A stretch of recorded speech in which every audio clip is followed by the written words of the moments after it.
Hello बच्चों। तो पिछली वीडियो में हमने बात करी थी स्काल्प के बारे में। ठीक है, स्काल्प होता क्या है।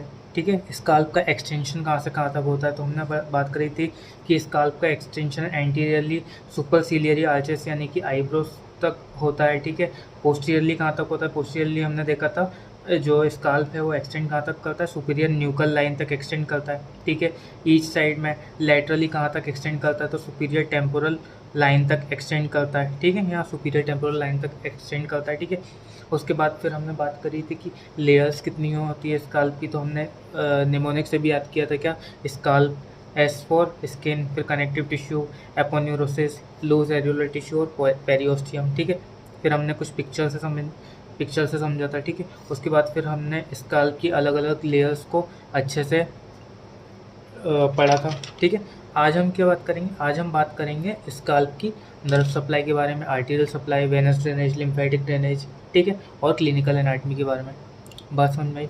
ठीक है, तो हम देखते हैं नर्व सप्लाई। देखो, तो जो स्काल्प की जो नर्व सप्लाई होती है ना, वो दोनों प्रकार की होती है। कौन कौन सी होती है, सेंसरी भी होती है एंड मोटर भी होती है। स्काल्प की जो नर्व सप्लाई होती है ना, वो सेंसरी भी होती है और मोटर भी होती है। तो हम पहले बात करेंगे किसकी, सेंसरी नर्व सप्लाई के बारे में। किसकी बात करेंगे हम, सेंसरी नर्व सप्लाई के बारे में।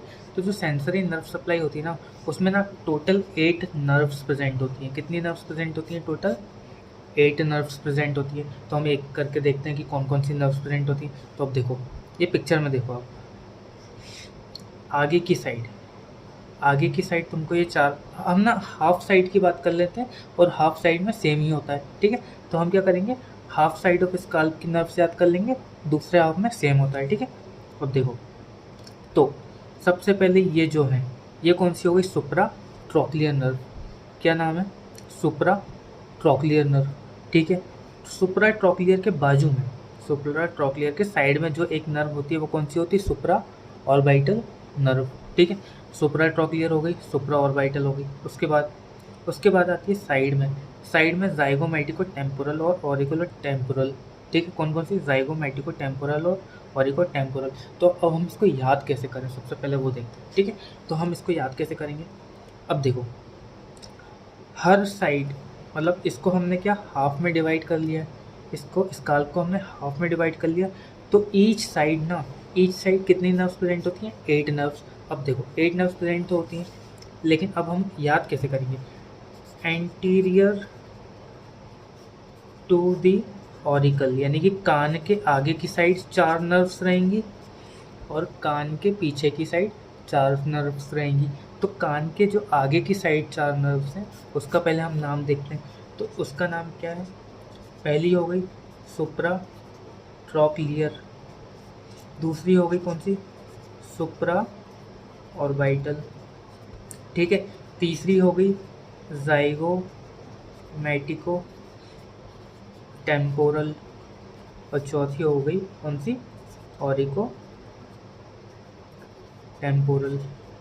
कौन कौन सी, सुप्रा ट्रॉक्लियर, सुप्रा ऑर्बिटल, जाइगोमेटिको टेम्पोरल, ऑरिको टेम्पोरल कहाँ पर होती हैं। देखो, ये जो दिख रही है ना, ये वाली, ये हो गई कौन सी, सुप्रा ट्रॉक्लियर। ठीक है, उसके बाजू में जो साइड में जा रही हैं ये वाली, ये कौन सी हो गई, सुप्रा ऑर्बिटल। ठीक है, हम कौन सी बात कर रहे हैं, एंटीरियर टू दी ऑरिकल बात कर रहे हैं, कान के आगे वाली 4 की बात कर रहे हैं पहले। तो हमने सुप्रा ट्रॉक्लियर पढ़ लिया, सुप्रा ऑर्बिटल पढ़ लिया। उसके बाद कौन सी 2 बची हैं, साइड में 2 बची हैं, जाइगोमेटिको टेम्पोरल और ऑरिकुलो टेम्पोरल। कौन कौन सी, जाइगोमेटिको टेम्पोरल और ऑरिको टेम्पोरल। तो हमें याद हो गया। अब हम बात करेंगे किसकी, posterior to the auricle. Posterior to the auricle की बात करेंगे, कितनी नर्व्स होती हैं, 4 नर्व्स प्रेजेंट होती हैं। तो 4 नर्व्स कौन कौन सी होती है, पहली हो गई greater auricular nerve, greater auricular nerve. दूसरी हो गई लेसर ऑक्सीपिटल नर्व, लेसर कौन सी, लेसर ऑक्सीपिटल नर्व। ठीक है, तीसरी कौन सी हो गई, तीसरी होगी ग्रेटर ऑक्सीपिटल नर्व। पहली ग्रेटर ऑरिकुलर, दूसरी लेसर ऑक्सीपिटल, तीसरी ग्रेटर ऑक्सीपिटल और चौथी हो गई थर्ड ऑक्सीपिटल। ठीक है, अब देखो ये जो डायग्राम है ना, इसमें तुम्हें 3 नर्व्स दिखेंगी। कौन कौन सी? लेसर ऑक्सीपिटल हो गई, ग्रेटर ऑक्सीपिटल हो गई और थर्ड ऑक्सीपिटल हो गई। यहीं पर कहीं एक होती है ग्रेटर ऑरिकुलर नर्व। ठीक है, डायग्राम में नहीं दिया पर हमें याद होना चाहिए। ठीक है, तो 4 नर्व्स हो गई आगे। कौन कौन सी? सुप्राट्रॉक्लियर, सुप्राऑर्बिटल, जाइगोमेटिको टेम्पोरल और ओरिगो टेम्पोरल। ठीक है, पीछे हो गई 4। कौन कौन सी? ग्रेटर ऑरिकुलर, जो इसमें 3 नहीं हुई है, लेसर ऑक्सीपिटल, ग्रेटर ऑक्सीपिटल और थर्ड ऑक्सीपिटल। बात समझ में आ गई? ये कौन सी थी? हमारी सेंसरी नर्व्स थी ये। ठीक है, अब हम बात करेंगे किसकी? मोटर नर्व्स की बात करेंगे, मोटर नर्व्स। ठीक है, उसके पहले देखो, उसके पहले याद रखो जो आगे की जो 4 नर्व्स होती है ना, सेंसरी की बात कर रहे हैं हम। सेंसरी में जो आगे की 4 नर्व्स होती हैं वो किससे डिराइव होती हैं? वो डिराइव होती हैं ट्राइजेमाइनल नर्व्स से। ये मैं रफ नोट्स बना रहा हूँ। जो इसके ओरिजिनल नोट्स रहेंगे, हैंड रिटन नोट्स, वो आपको इंस्टाग्राम पे मिल जाएंगे। और कोशिश करना कि आप उससे खुद के नोट्स बना पाओ और फिर उसको साइड में रख के वीडियो देखना, तो अच्छे से समझ में आएगा। ठीक है, तो बात करते हैं जो आगे की 4 नर्व्स होती हैं वो किससे डिराइव होती हैं? ट्राइजेमाइनल नर्व से डिराइव होती हैं। और जो पीछे की 4 नर्व्स होती हैं पोस्टीरियर टू द ऑरिकुलर, वो किससे डिराइव होती है? वो डिराइव होती हैं second and third cervical nerve से। Second and third cervical nerve से डिराइव्ड होती हैं। ठीक है, बात समझ में आ गई? अब हम बात करेंगे इसकी मोटर नर्व्स के बारे में। ठीक है, तो जो सेंसरी हमने बात करी 8 नर्व्स होती हैं, 4 कान के आगे 4 कान के पीछे। मोटर जो होती हैं वो होती हैं 2। कितनी होती हैं? 2। कौन कौन सी होती है? पहली हो गई temporal branch of facial nerve. Facial nerve की जो टेम्पोरल ब्रांच होती है ना, एक वो होती है। ठीक है, ये कहाँ होती है? Front of the ear, front of the ear, front of the ear, कान के एक आगे हो गई। कौन सी? Temporal branch of facial nerve. दूसरी posterior auricular branch of facial nerve. Facial nerve की दूसरी ब्रांच कौन सी? Posterior auricular branch. ये कहाँ होती है? ये होती है behind the year, behind the year. तो देखो सेंसरी में हमने बात कर ली थी, अब मोटर की बात करते हैं। 2 नर्व्स होती हैं, एक कान के आगे होती है, एक कान के पीछे होती है। आगे वाली का नाम क्या है? Temporal branch of facial nerve. ठीक है, पीछे वाली का नाम क्या है? Posterior branch of facial nerve. बात समझ में आ गई? ठीक है, अब हम बात करेंगे किसकी? Arterial supply of scalp. Arterial supply of scalp की बात करते हैं। ठीक है, किसकी बात करें तो हम सबसे पहले पिक्चर से देखने की कोशिश करते हैं। ठीक है, अब देखो ये तुम्हें स्काल्प दिख रहा है, बहुत ईजी है याद करना। जैसी नर्व्स रहेंगी वैसे ही आर्टीरियल सप्लाई रहेगी और वैसे ही वेनस ड्रेनेज रहेगा। ठीक है, बहुत ईजिली याद होगा। तो अब आर्टीरियल सप्लाई की बात करते हैं। मान लो कि ये है आपका, क्या है ये? आपका स्काल्प है। ठीक है, ये हो गए ऑरिकल्स। ठीक है, अब हम बात करते हैं आगे वाली की। ठीक है, तो देखो सुप्राट्रॉक्लियर सुप्राऑर्बिटल नर्व्स वहाँ पे पड़ी थी, वैसे ही यहाँ पे सुप्राट्रॉक्लियर और सुप्राऑर्बिटल नर्व्स होती हैं। ये वाली कौन सी हो गई? सुप्राट्रॉक्लियर। ये वाली कौन सी हो गई? सुप्राऑर्बिटल। ठीक है, बात समझ में आ गई? उसके अलावा एक और कान के आगे होती है, ये कौन सी होती है? Superficial temporal. देखो ये हो गई कौन सी? सुप्राट्रॉक्लियर। ठीक है, ये हो गई सुप्रा ऑर्बिटल। एक और सुपरफिशियल टेम्पोरल आर्टरी। बात समझ में आ गई? कान के पीछे 2 होती हैं, पोस्टीरियर टू दी ऑरिकल 2 होती हैं। कौन कौन सी हो गई? ये हो गई हमारी पोस्टीरियर ऑरिकुलर आर्टरी। क्या हो गई? पोस्टीरियर ऑरिकुलर आर्टरी, ये वाली ऑरिकल के जस्ट पीछे। ठीक है, और जो पीछे एक और होती है वो होती है कौन सी? Occipital artery.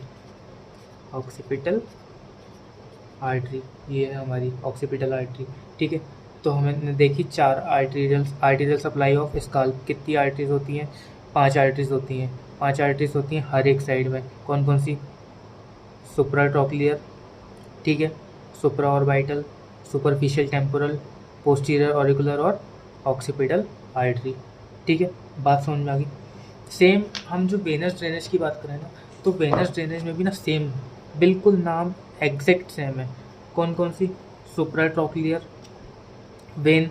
ठीक है, उसके अलावा सुप्राऑर्बिटल वेन, ठीक है, समझ में आ रही बात।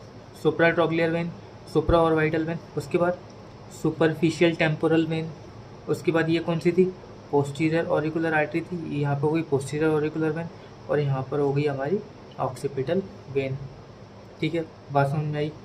जैसे यहाँ पे थी ना सुप्रा ट्रॉक्लियर आर्टरी, यहाँ वैसे ही होगी supra trochlear vein, supra orbital artery, supra orbital vein, superficial temporal artery, superficial temporal vein, posterior auricular artery, posterior auricular vein, occipital artery, तो ऑक्सीपिटल वेन हो जाएगी। ठीक है, बात समझ में आ गई। आर्टीरियल सप्लाई एंड, हमने क्या बात करी यहाँ पर, arterial supply and venous drainage के बारे में बात करी। ठीक है, मार्कर कहाँ गया अपना, ये रहा। ठीक है, arterial supply and venous drainage हमने साथ में कवर कर लिया। ठीक है, आर्टीरियल सप्लाई की बात करें तो ऑरिकल के आगे 3 आर्टरीज होती हैं, सेम ऑरिकल के आगे 3 वेन्स होती हैं, और ऑरिकल के पीछे 2 आर्टरी और 2 वेन होती है। बात समझ में आ गई। ठीक है, अब देखो आर्टरीज की हम बात करें तो आगे की जो 2 आर्टरीज होती हैं, फर्स्ट 2 आर्टरीज जो होती हैं उसको, वो किसकी ब्रांच होती है, वो ब्रांच होती है हमारी इंटरनल कैरोटिड आर्टरी की, ICA की ब्रांच होती है। फर्स्ट टू आर्टरीज कौन कौन सी हो गई हमारी, एक होगी सुप्रा ट्रॉक्लियर और एक होगी सुप्रा ऑर्बिटल।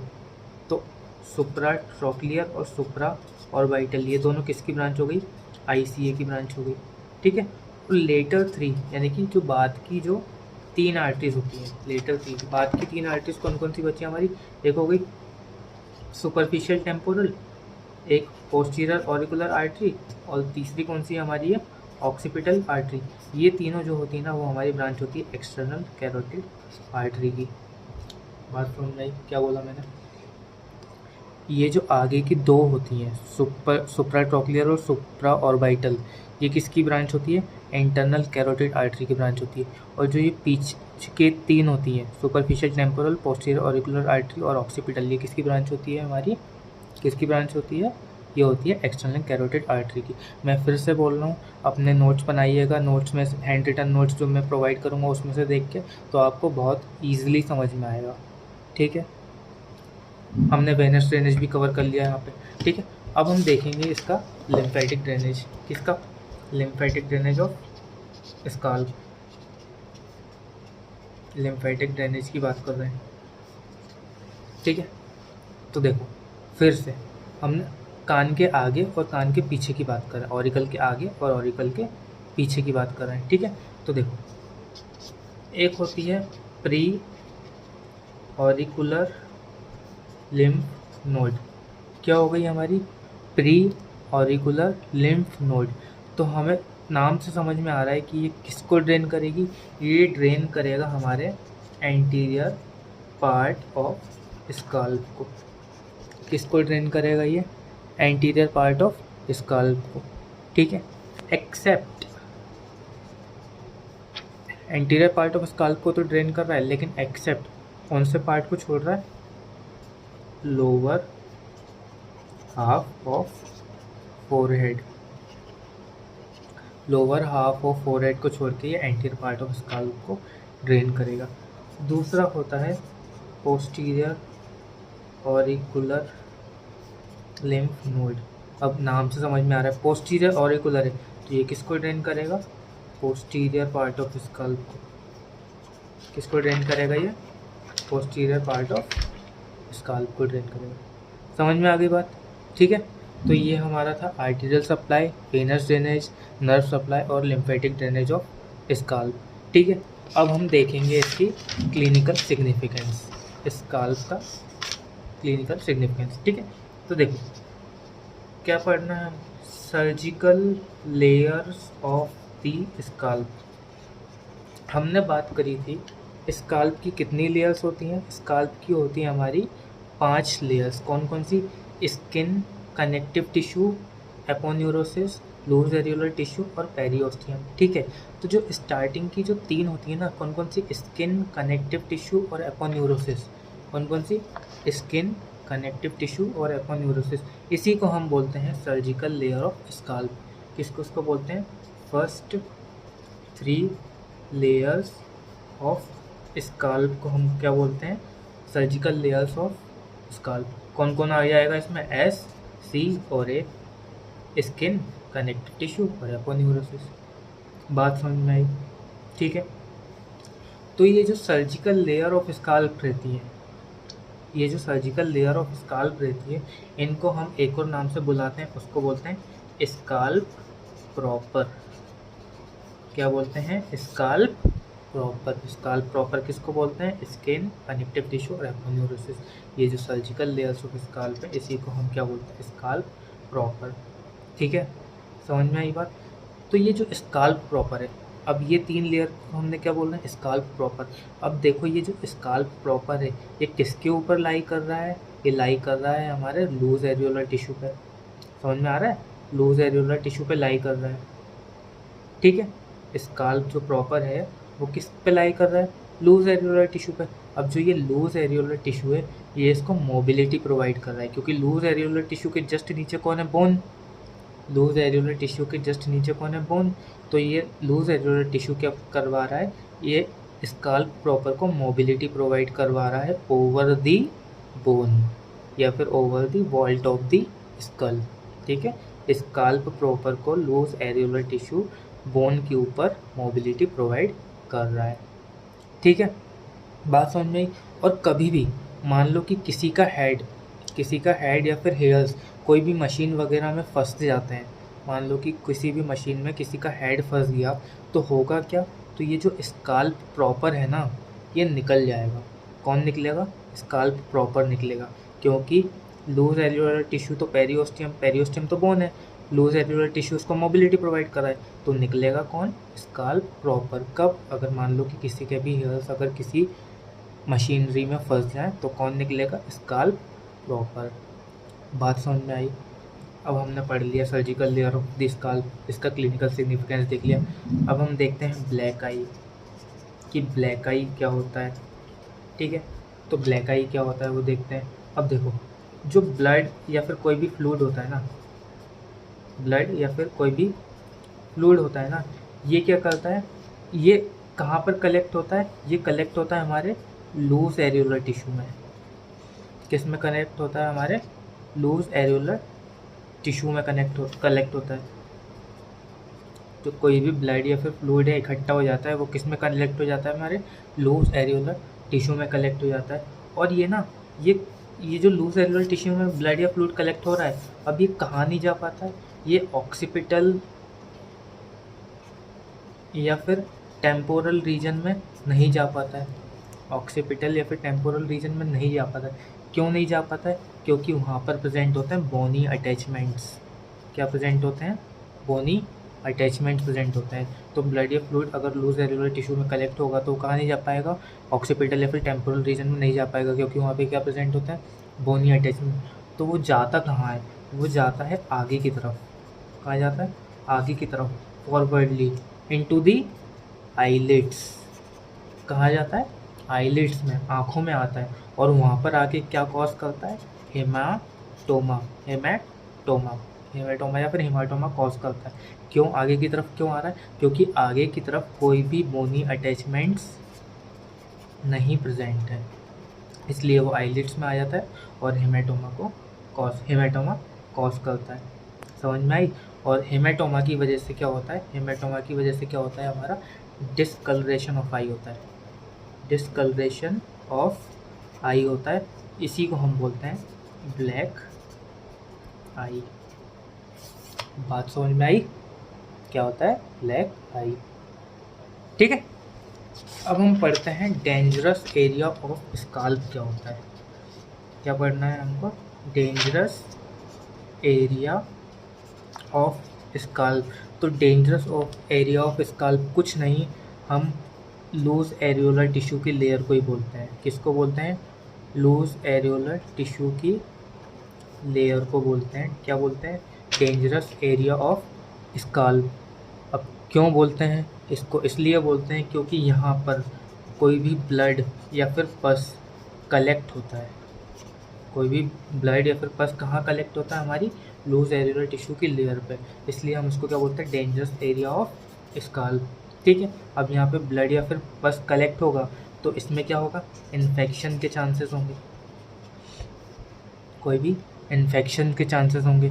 अब इन्फेक्शन हुआ तो ये इन्फेक्शन क्या करेगा, ये ट्रैवल करके कहाँ चले जाएगा, ड्यूरल वेनस साइनसिस में चले जाएगा। किस में चले जाएगा, ड्यूरल वेनस साइनसिस में चले जाएगा। और वहाँ पे जाके किसके थ्रू जा रहा है ये ड्यूरल वेनस साइनसिस में, तो हमने एक चीज़ पढ़ी थी, एमिशरी वेन्स। अब देखो यहाँ पर तो ये हमने पढ़ी थी एमिशरी वेन्स। अब ये मान लो कि कहाँ पर इन्फेक्शन या फिर ब्लड कलेक्ट हो रहा है, लूज एरिकुलर टिश्यू में। तो लूज एरिकुलर टिश्यू में कौन पास होता है, एमिशरी वेन पास होती है। तो अब यहाँ से एमिशरी वेन्स के थ्रू कहाँ चले जाएगा, ड्यूरल वेनस साइनसिस में इन्फेक्शन चले जाएगा। समझ में आ रही है। और वहाँ पे जाके क्या कॉज करेगा, एमिशरी वेन्स के थ्रू, ठीक है, वहाँ पे जाके क्या कॉज करेगा, थ्रोम्बोसिस। क्या कॉज करेगा, थ्रोम्बोसिस, ठीक है। और थ्रोम्बोसिस फैटल हो सकती है हमारी लाइफ के लिए, ठीक है। तो इसलिए हम लूज एरिकुलर टिश्यू को क्या बोलते हैं, डेंजरस एरिया ऑफ स्कैल्प, ठीक है। बात समझ में आई। तो हमारी हमने क्या पूरा स्कैल्प की बात करी, ठीक है। तो इसके नोट्स आप देख लीजिएगा। Okay, thank you.